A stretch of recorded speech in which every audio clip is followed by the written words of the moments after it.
You're listening to the AstroMommy Daily Horoscope, a forecast that hopes to shine a light in the dark, helping us all see where we've been, where we are, and where we're going.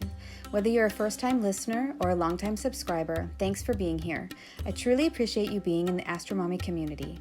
I hope you enjoyed today's horoscope and card reading. If you would like to support the AstroMommy Newsletter, there are several ways to do so. Subscribe on Substack, share it with a friend, schedule a reading, check out my family's Etsy shop, Metaphysical Flamingo, or just leave a tip. Without further ado, here is the Daily Horoscope.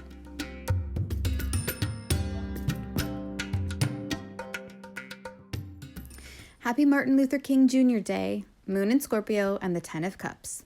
The rainbow will come after the storm passes. Daily Horoscope for Monday, January 16th, 2023. Good morning, friends. Happy Martin Luther King Jr. Day. Dr. King's birthday was actually yesterday, and you can see his natal chart here. I would like to share with you all something personal before I get into the daily forecast, so feel free to skip to the horoscope if you'd like. Today, I am feeling quite melancholic. I have not told you, my dear readers, about my horary exam experience with my horary teacher, but I will sum it up here briefly, as I have no intention of speaking ill of him, but do want to share my experience because it is affecting me. Basically, I did not do well on my exam. It turns out I misunderstood the question, and so my answers went astray. In horary astrology, it's very important that the astrologer understand the heart of the question, otherwise they could answer the wrong one, which is what I did. So I learned a very valuable lesson, one that I believe is a lot harder to make in real-life scenarios, because when someone asks you a horary question, you are able to ask them questions in return to make sure you fully understand. In the exam situation, I should have asked my teacher to clarify the question further, but I did not. First lesson learned. The response that I received from my teacher after me and my partner's presentation of our delineation at first felt scathing and personal, but after much reflection and rewatching the video recording of the feedback I received, I realized that it was indeed very constructive and valuable feedback. I attempted to apply this feedback and decided to rework the chart, answering the real question. I felt okay to do this because my teacher did not tell us what happened to this client, and so we didn't know the answer. I sent this new delineation to my teacher for off-the-record practice, only to show my dedication and willingness to apply his feedback.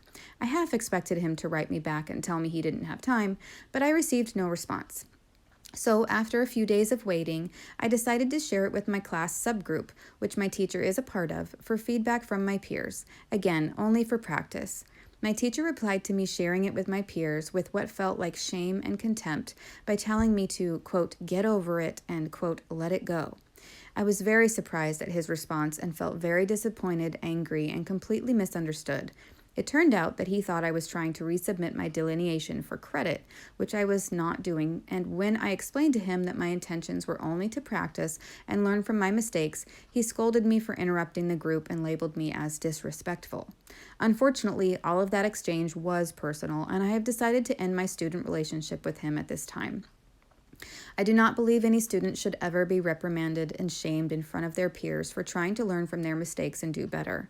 I saw my teacher's true colors shine through, and I was disappointed with what I saw. So I am feeling very melancholic today, sad, disheartened, and disappointed. I was very excited to take this teacher's class, and I did learn a ton of wonderful things, but I will not stay in a situation where I am made to feel small, unworthy, shame, and guilt for my willingness to learn the beautiful art and craft of astrology. I will miss being a part of the class and the friends that I made, but ultimately I know that his teaching style was not for me, and I wish them all the best. This experience ties in very nicely with the transit that I'm having, and so astrologically it has taught me many things. Okay, let's get into the astrology. The moon is in Scorpio today, the sign of her fall. The good news is the moon will be leaving the Via Combusta from 15 degrees Libra to 15 Scorpio after 11 a.m. Eastern Time, but she won't leave Scorpio until tomorrow afternoon. The moon in Scorpio is a time when we feel deeply connected to our emotions and may need to explore them fully and intently. It's a great time to keep a journal about how you are feeling and experiencing things, but it may not be the best time to make decisions and take action. I have often heard the saying, don't quit on a bad day, and I believe that can apply to the moon in Scorpio as well. So there could be emotional things people are dealing with today that come up suddenly, as the moon is also conjoining the south node and forming an opposition to Uranus in Taurus retrograde. With the moon conjunct the south node opposite Uranus, we could feel drained emotionally by whatever upheaval comes up. It may be a good day to just lay low and do what's on your to-do list, but not take any major steps forward. In electional astrology, we would avoid making important plans when the moon is in her fall in Scorpio, so that may be good advice for the day. Do what you need to do, but don't worry too much about anything else. Once the moon makes her ingress into Sagittarius tomorrow, things will feel less heavy and brighter, and there will be more optimism in the air, so we can look forward to that. The sun in Capricorn today is also getting closer to his conjunction with Pluto, which will perfect on Wednesday, January 18th, 2023. So the pressure could be building around your goals and the direction you are going in life right now. Major shifts and transformations are coming, so today may be a good day to prepare yourself and your home by cleaning and doing mundane chores and tasks like shopping or folding laundry, car maintenance, etc., so that you have the emotional and physical space for the transition that's on the horizon. Let's move on to the card for the day. What is the guidance for today? 10 of Cups. I love this card. The 10 of Cups is all about the happy ending, having everything work out. The couple on this card is looking at a beautiful rainbow of golden cups in the sky, and 2 children are dancing in the foreground. The storm has passed and a rainbow has come out, blessing the family. This card symbolizes that the troubles you've been dealing with are over, or soon will be, maybe in 10 days, weeks, or months, and happiness is, or will be, yours.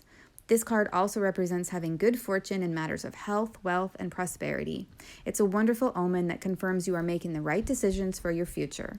I love this for the start of the week. It's a very positive and hopeful omen. I would love to hear your thoughts, so please leave a comment. I hope this is helpful. Until tomorrow, AstroMommy. Thank you for reading or listening to the Daily Horoscope. Quick links and resources can be found at the bottom of the newsletter. Today's card was pulled from the Golden Art Nouveau Tarot, available on Amazon.